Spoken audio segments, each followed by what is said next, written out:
All hunter units be advised. We just lost Badger 1. Striker support is unavailable. I repeat, striker support is unavailable. Make do with what you got. Out. Roger that. Enemy foot mobiles by the apartment. Take them out! Relay grid, over. Oh hey guys, this is Coolio9000 of Sonico Productions coming at you guys with another Black Ops gameplay slash commentary. This is going to be a gameplay using the MP5K rushing on the map Stadium. And for all you guys watching on my channel, you guys probably saw that my last video was on Stadium as well. So I apologize for that. There's nothing really I can do about it, but the gameplay is just kind of filler for Black Ops at this point. There's nothing to really be concerned about. So anyways, this video is going to be going up to XCOD shots, and all you guys watching on there, you may remember me from posting on Zero Sunny. I posted on there about a few weeks ago, so if you remember me from there, then that's great, and if you don't, then that's alright as well. You'll get to know me pretty well in this video. So, anyways, guys, the last video I put on my channel, I talked a bit about the positives and negatives of Black Ops as a game, and I explained why Black Ops was the best Call of Duty for me compared to all the other Call of Duties. So, what I'm going to be doing in this commentary is I'm going to bring you guys the second episode in my short Farewell Black Ops mini-series.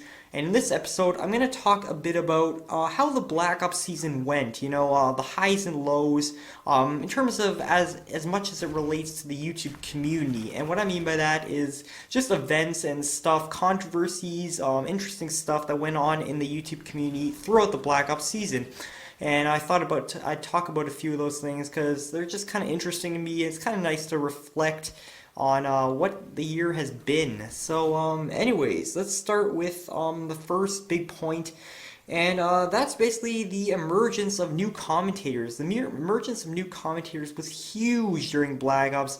There were just so many new people migrating in and trying to start commentating, and a lot of people were not very good at first. I mean, it took a while, but a lot of people really got big during the Black Ops season. I mean, I started commentating like right when Black Ops started, and I didn't have my HD PVR at that point, so my channel kind of suffered at the beginning. I made a lot of low quality videos, and it wasn't working out for me. But once I got my HD PVR in May, I mean, I'm not going to talk too much about how Black Ops really affected my YouTube career. I'm going to save that for probably the next video. But, you know, yeah, definitely a lot of new commentators, a lot of new faces. And it's going to be interesting to see, you know, is that escalation of commentators really going to continue during Modern Warfare 3, or is it going to taper off and slow down? I mean, it'll be interesting to see because the YouTube community is already competitive as is. So, I mean, if you add a whole bunch of new commentators, it can just get really congested and it might not be good. So, anyways, guys, my second major point that I have is one of the commentators, big name commentators, who really exploded during the Black Ops season and really stood out was White Boy 7th Street. He gained a bunch of new fans. He went from, I believe, 50,000 subs to somewhere around where right now he's almost at like 800,000. That's a huge increase, guys. Like, I really got to hand it over to him. He really did his part in building his YouTube career and building up his YouTube channel, and this didn't really come very smoothly because he was in a lot of controversies and stuff, and I'm going to talk about those right now. The first major controversy was kind of early, sort of like the winterish time, and that was the whole aspect of giveaways. He did a lot of giveaways.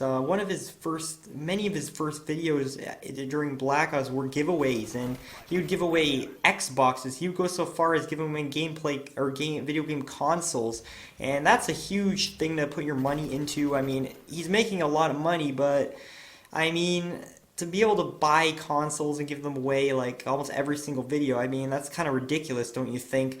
I mean, he's just doing it for likes and favorites at that point. That's what a lot of people were saying. So he eventually stopped doing that, thank goodness, but he eventually got accused later on in the Black Ops season for liking and favoriting bots, and that was sort of like during the summertime and stuff.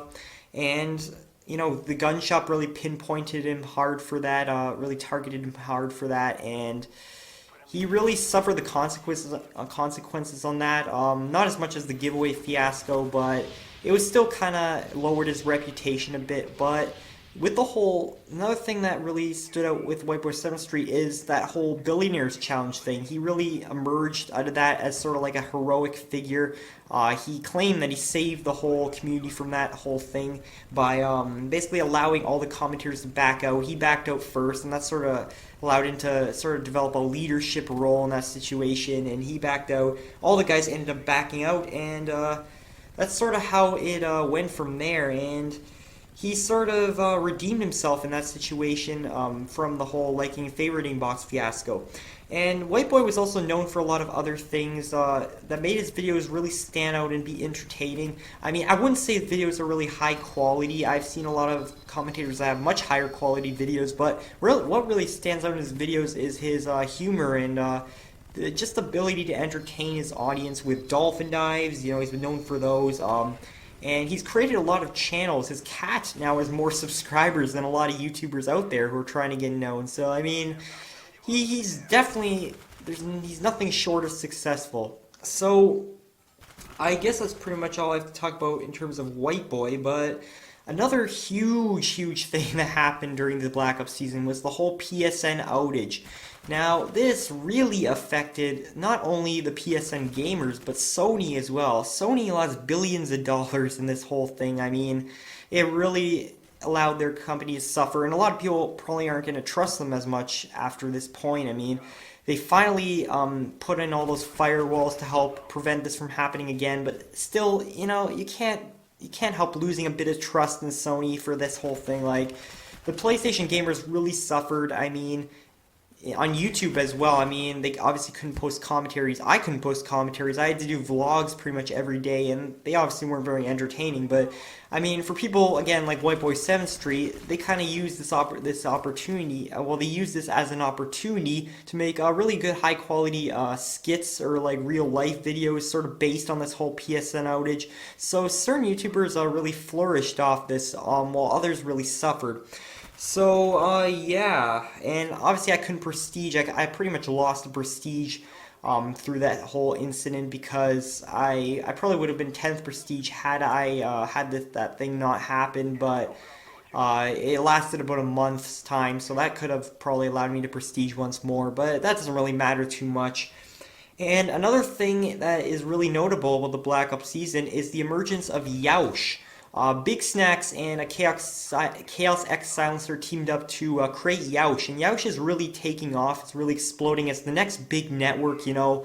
I think this could be the next Machinima, you know. It's really starting to build and blow up. They have their whole sub-channels. They have the Reloaded channel, they have the Alliance channel, they have a Sports channel. I think they have another one, but I might be missing it. They also have the main channel, so they're definitely building up some sort of network, and it'll be interesting to see, you know, I mean, if there are the emergence of new commentators, and this is another network that is really in its early stages and will be able to collect and sort of recruit a lot of those new commentators that are starting up. So it'll be interesting to see what happens with that.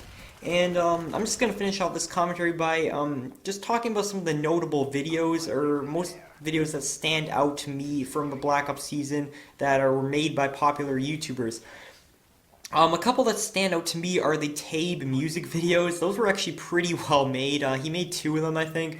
The second one in the summertime was pretty good as well. The That's What She Said one. But they could have definitely picked a better girl for that. I'm not a huge fan of the looks of that girl.